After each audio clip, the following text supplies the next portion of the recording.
തികഞ്ഞ ആവശ്യത്തിൽ തന്നെയാണ് എല്ലാ LDF സ്ഥാനാർത്ഥികളും ഓരോ വോട്ടർമാരെയും നേരിട്ട് കണ്ട് വോട്ട് അഭ്യർത്ഥിക്കുമ്പോൾ നല്ല ഊഷ്മളമായ സ്വീകാര്യതയാണ് എല്ലാ വോട്ടർമാരിൽ നിന്നും സ്ഥാനാർത്ഥികൾക്ക് ലഭിക്കുന്നത്. മലപ്പുറത്തെ ലോക്സഭാ മണ്ഡലം സ്ഥാനാർത്ഥിയുടെ വിശേഷങ്ങൾ കൂടി കണ്ടുവരേണ്ടതുണ്ട്.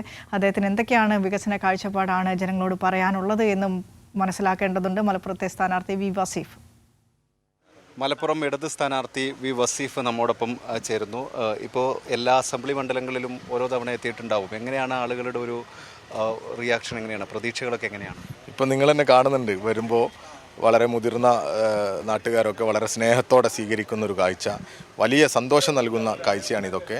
ഈ മലപ്പുറത്ത് ഒരു വലിയ മാറ്റം ഉണ്ടാകണമെന്ന് ആഗ്രഹിക്കുന്നവരാണ് ഇവരെ. കാലം കരുതി വെച്ച ഒരു റിസൾട്ടായി ഇത് മാറും എന്നുള്ളതിൽ തർക്കമില്ല.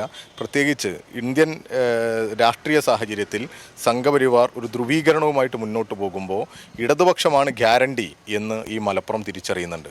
20 സീറ്റും നൽകി ഇടതുപക്ഷത്തിനെ വിജയിപ്പിക്കണം. ഇടതുപക്ഷത്തിൻ്റെ അംഗബലം പാർലമെൻറ്റിനകത്ത് കൂടിയാൽ മാത്രമേ ഇതുപോലെയുള്ള സംഘപരിവാരത്തിൻ്റെ എല്ലാ തെറ്റായ നയങ്ങൾക്കെതിരെയും പ്രതിരോധിക്കാനും ശബ്ദിക്കാനും ഒരു ശക്തി ഉണ്ടാകൂ എന്നുള്ള ബോധ്യം നാട്ടിനുണ്ട്.